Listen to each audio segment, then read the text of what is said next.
Nos honra con su presencia en la cabina el doctor Diego Valadez. Usted lo conoce de larguísima trayectoria. Diego, bienvenido, doctor. Es un privilegio estar contigo, ¿Cómo estás? Pepe. Fuiste Muchas gracias. Procurador General de la República. Así es. También de Ciudad de México. También Procurador de Justicia de la Ciudad de México. Así es. Entiendes todos los temas constitucionales. Trato de entenderlos, son muy complejos. Fuiste director o cabeza o titular del Instituto de Investigaciones Jurídicas de la UNAM. Así es. Bueno, y también vendías... Y soy amigo tuyo. Y vendías quesadillas, ¿o qué vendías también? Pero soy amigo tuyo, que para estos efectos es Gracias, lo que, desde más hace me, muchos lo años que más me distingue. Me honras, claro, claro. Le preguntábamos, lo comentábamos con el público, ya fue promulgada la reforma constitucional al Poder Judicial de la Federación. Ahora, ¿qué viene? Se habla de problemas de carácter económico, miedo de los inversionistas nacionales y extranjeros, porque no hay certeza jurídica para lo que pueda llegar eventualmente a ocurrir con su dinero. Pero también hay problemas políticos de fondo que, no sé, ¿qué opines sobre la posible dificultad en el horizonte del gobierno de Claudia Sheinbaum? Los problemas que se van a dar son múltiples, Pepe. Unos son los que tienen que ver efectivamente con el impacto de carácter económico en cuanto a la forma como las calificadoras internacionales quieran determinar el crédito mexicano. Dice el presidente de la República que esas son mentiras de la oposición.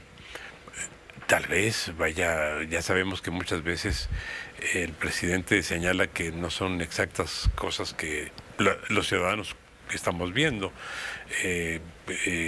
Por ejemplo, en el caso de Culiacán ya sabemos cómo están las cosas, pero se dice que es propaganda. Bueno, pero que está peor en Guanajuato. Sí. Haciendo caso omiso de eso, la realidad será la realidad. Todavía no sabemos esa famosa respuesta de los mercados, cuándo se producirá, en qué magnitud, si será en una sola expresión o será de manera recurrente o a través de diferentes etapas.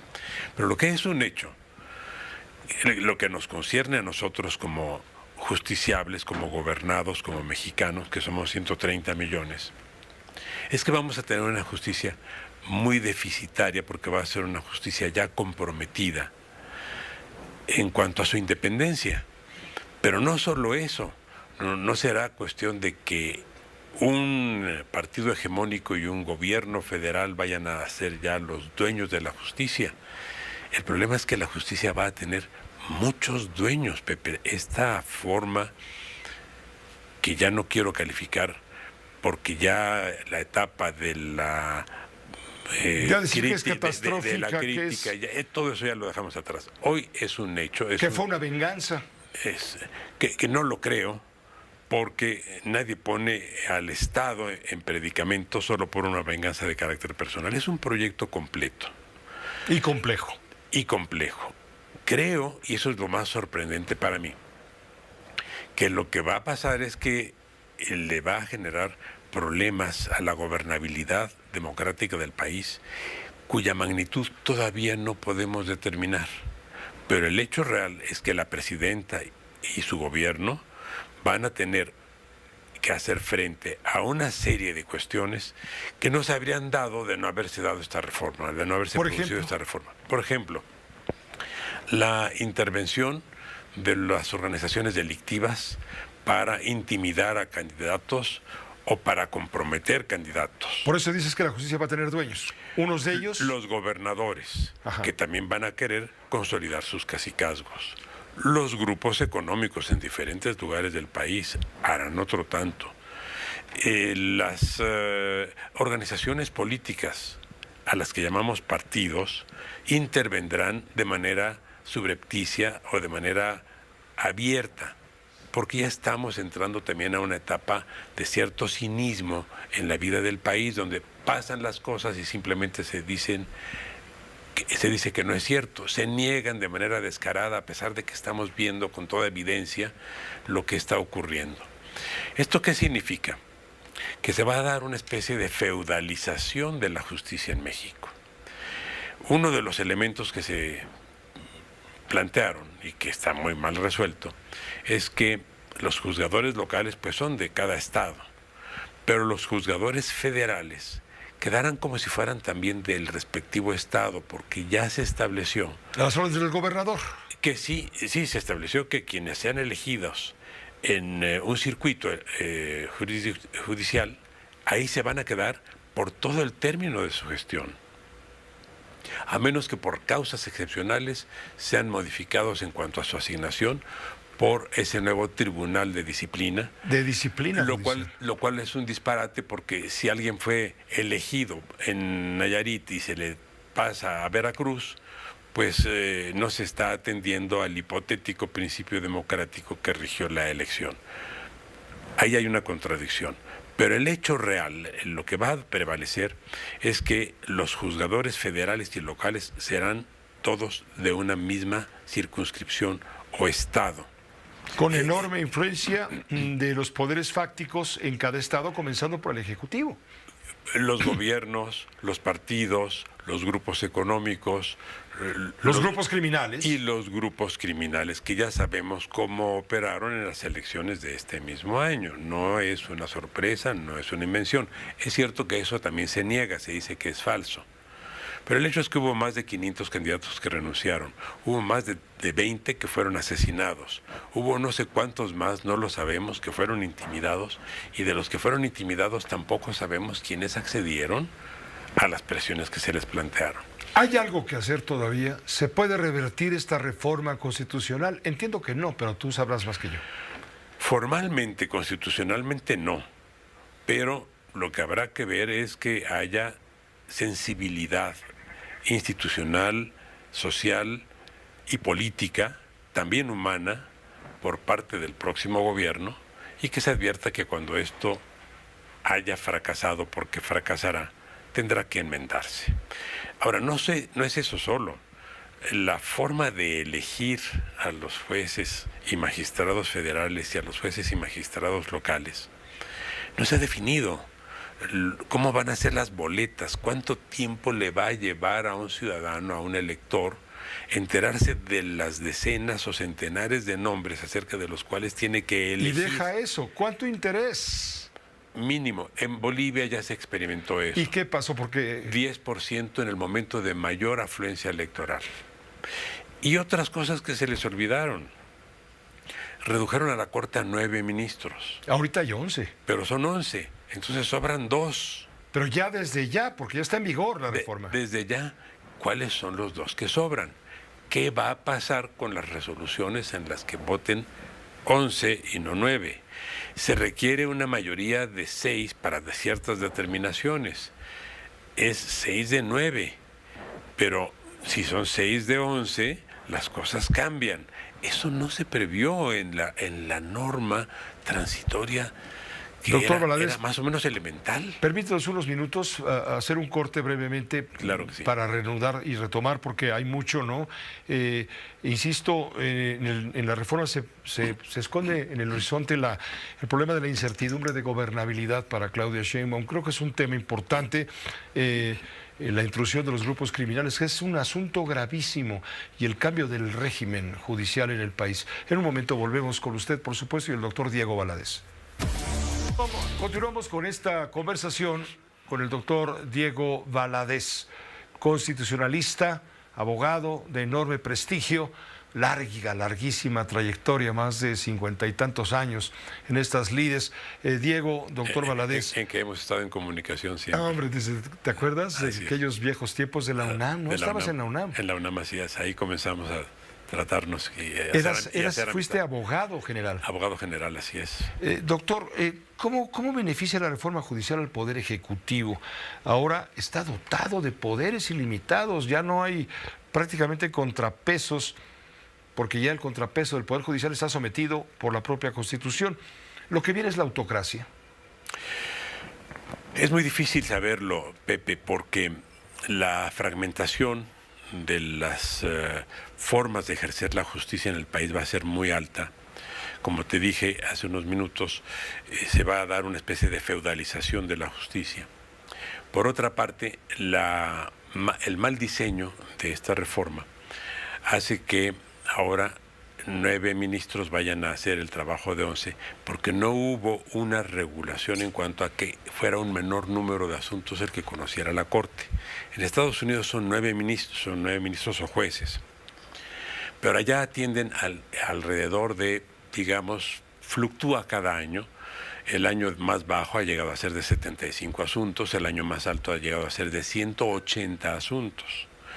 Pero en México entran alrededor de entre 13 y 15 mil asuntos por año, que antes se atendían, la mayor parte, a través de las salas. Ahora se prohíbe que haya salas y todo se resuelve. Desaparecieron 2 salas. 2 salas, todo va a ser en el Pleno. En el Pleno, imagínate el trabajar. Y con 9 en lugar de 11. Sin amortiguar, sin reducir, sin establecer formas de disminución de la carga de trabajo. Entonces lo que se va a dar es una acumulación de expedientes, se va a hacer más lenta la justicia, sin duda, y esto no beneficia a ningún gobierno, las presiones van a ser para el gobierno. Pero por otro lado, tú me decías, a ver, autocracia. La verdad, México se acerca a una disyuntiva y en este momento, por lo menos desde mi punto de vista, no es fácil prever si nos vamos a ir por la vía de la autocracia o nos vamos a ir por la vía de la anarquía, porque el país está muy desgobernado. Estamos viendo síntomas preocupantes en todo el país, llámese Chiapas, Michoacán, Sinaloa, Tamaulipas, Zacatecas, Guanajuato. Podemos mencionar muchas entidades federativas más. Y las causas, entre las causas dominantes de ese gran problema está la impunidad. Y a la impunidad con esta reforma no se le hace nada, excepto algo que sí se le hace, se acentúa la impunidad, porque se dificulta la justicia y las causas reales de impunidad no se están trabajando. Mira, Pepe, se estableció, por ejemplo, hace años un sistema de justicia en materia penal oral. Sí, oral, sí. No hemos hecho una evaluación de sus resultados. Hemos establecido algunas disposiciones constitucionales tales como la anulación de todas las pruebas obtenidas ilegalmente. Cierto, las pruebas obtenidas ilegalmente deben ser objeto de sanción para quien las obtiene fuera de ley. Por ejemplo, quien graba una conversación telefónica y compromete a algún funcionario en un acto... Eso es irrelevante. Quien entra a un espacio donde hay cadáveres, armas, droga, dinero, pero entra sin orden de cateo. Bueno, pues todos esos elementos, el cadáver, las drogas, el dinero, las armas, todo eso se anula como prueba y las personas que hayan estado allá adentro y hayan sido detenidas tienen que ser puestas en libertad de inmediato. Esto se ha atribuido a connivencia, corrupción, errores de los jueces y no es cierto. El hecho es que así lo dice la Constitución desde 2011. No se ha reparado, no se han dado cuenta de que ese es un boquete en la línea de flotación del sistema de seguridad del país y que está generando una profunda impunidad. Hay muchos otros elementos, estoy dando solamente un argumento. Resulta prácticamente inexplicable que cambie el régimen judicial en México. ¿Qué estaba pasando por la cabeza del presidente? Algo bueno deberá tener la reforma, algo tendrá de bueno. ¿Tú no le ves nada bueno? Una cosa muy buena. Venga. Que estamos platicando de eso aquí y que ha sido tema de los medios de comunicación, que ha sido preocupación internacional, que ha interesado a la sociedad. Digamos, es bueno que la sociedad se preocupe porque hay una mejor justicia. Pero el hecho, y esto es la grave amenaza que tiene la presidenta, es que se han generado muchas expectativas con relación a esta reforma. Ninguna se va a cumplir. Esta reforma no combate ni corrupción, ni ineficiencia, ni impunidad. Se van a acentuar, en cambio, los procesos de impunidad. Vamos a tener muchísimas más personas en prisión preventiva porque habrá muchísimas más mayores... ¿Qué hay en el fondo, finalmente, de esta voluntad presidencial para llegar a este punto, llevar al país a este punto? ¿Qué hay en el fondo? Pepe, es una conjetura... Y es donde te vuelvo a preguntar, ¿esto es venganza? ¿Qué le hicimos al presidente? No sé si es una venganza para nosotros o es una decisión de ponerle obstáculos a su sucesora. Es una conjetura, pero no encuentro una explicación. Vamos, si hubiera ganado una candidatura de oposición y se hubiera hecho todo esto, se vería como un acto, desde mi punto de vista, absolutamente incalificable, porque se le estarían dejando conflictos a una herencia maldita. Una herencia maldita. Pero hacerle esto a la candidata de su propio partido me parece inexplicable. No encuentro ninguna razón plausible para entenderlo. Y el único remedio sería una nueva reforma judicial en otro sentido. En el mediano plazo, según lo que la descomposición tan profunda que esto va a producir, será inevitable hacer otra reforma de la justicia, una que sí responda a las necesidades de combatir la corrupción, de hacer la justicia más expedita y sobre todo de abatir la impunidad. Viene al caso que la ministra presidenta de la Corte, Norma Piña, abra el espacio de una nueva consulta al Pleno del Tribunal para definir si procede o no una controversia de magistrados y jueces para suspender la reforma. Desde mi punto de vista, no hay ningún fundamento para que haya ninguna forma de intervención jurisdiccional con relación a la reforma. Ya es norma vigente y creo que lo más sensato sería dejar las cosas así e irnos adelante. Dice Ernestina Godoy, senadora de la República, va a ser la consejera jurídica de la presidencia, asesora jurídica de la presidencia, le dice a Norma Piña que no debilite más al Poder Judicial. Yo creo que ya hay que literalmente pasar la página. Este ya es un hecho consumado, es una reforma constitucional que fue adoptada en condiciones sui generis desde muchos puntos de vista, pero que en lo formal llenó los requisitos, satisfizo los requisitos del artículo 135, de manera que es mejor que veamos ahora hacia adelante. Habrá que ver primero cómo aterrizar una reforma mal diseñada, qué van a hacer los ministros sesionando ahora en pleno con relación a todo lo que tenían previsto en las salas. Van a tener que votar 11 en vez de ser 9. Va a ser una irregularidad constitucional, pero no fue previsto esto por el constituyente ordinario o permanente.